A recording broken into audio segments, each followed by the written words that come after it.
Welcome to the channel. In today's video, I'm doing a bit of a controversial video. I am going to be talking about how 30 caliber beats 7mm caliber.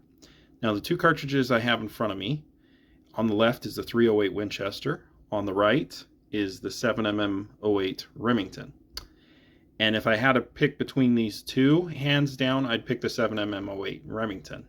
With that being said, and even though I prefer the 7mm08 Remington over the 308, I am going to talk today about how 30 caliber cartridges beat 7mm cartridges for hunting. Let's get into it. The first reason why 30 caliber beats 7mm is efficiency. Now I'm going to give you a few examples here. When you're comparing cartridges that have basically the same case, such as like the 7mm08 and the 308 Winchester, you know, they have the exact same case, just one's neck to 7mm and the other's neck to 308. Let's just see the velocities with the same bullet weight. So let's just use the 150 grain bullet for the 7mm08, and hand loading it, you can get a max velocity mid 2800 feet per second, 2867. It's pretty good. Let's see how the 308 does. The 308 with a 150 grain bullet, and this thing is a really efficient cartridge, you're getting almost 3000 feet per second. Really, you're going to find it over 2900 feet per second, maybe mid 2950. So in the same weight bullet, the 30 caliber, at least the 308, is 100 feet per second faster than the 7mm08. The last example I want to use for efficiency is with the Remington Ultra Magnums. So the fastest 7mm factory cartridge is the 7mm RUM. And we're going to look at a 175 grain bullet.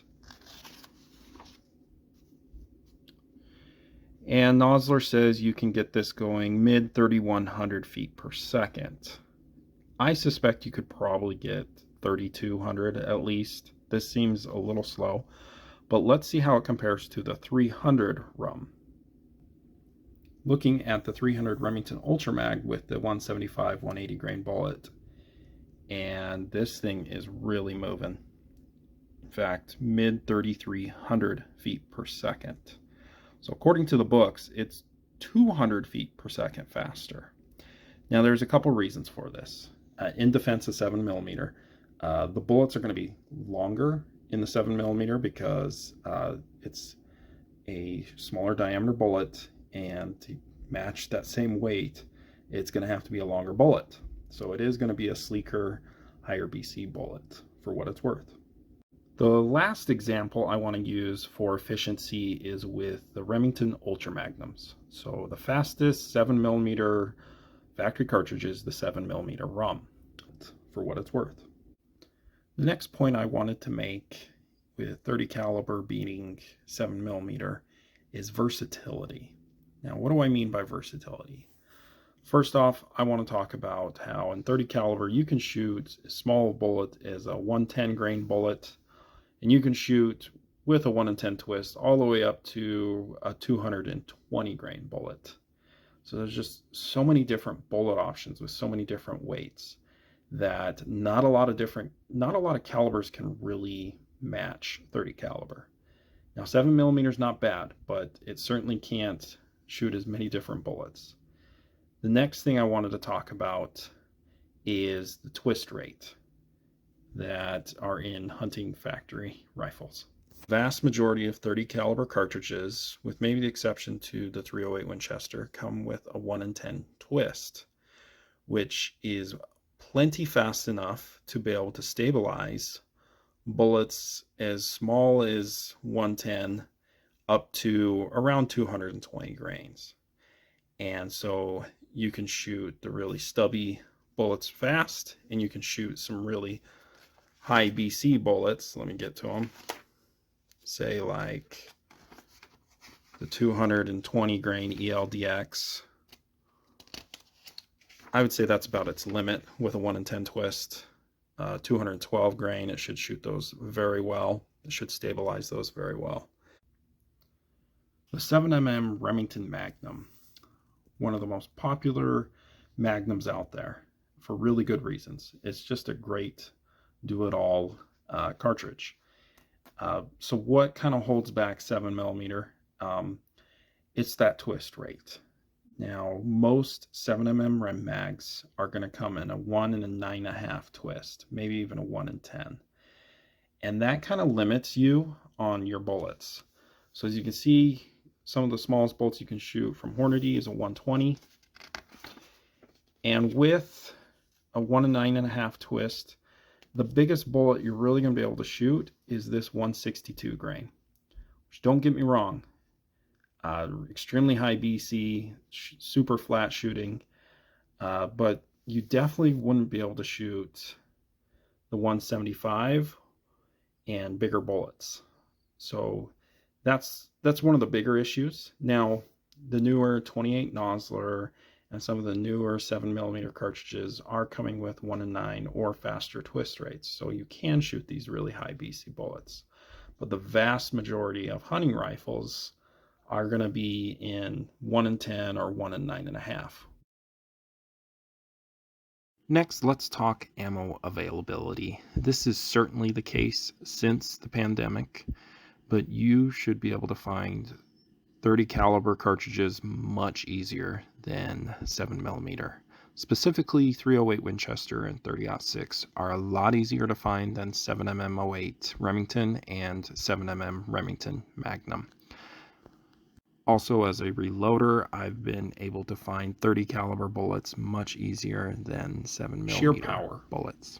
There isn't a 7mm factory cartridge that can beat the most powerful 30 caliber factory cartridge, and that is the 30-378 Weatherby, which is in front of me. Let me just give you an example, and I'm pulling these numbers from reloading books with a 220 grain ELDX that you can load up to 3,150 feet per second.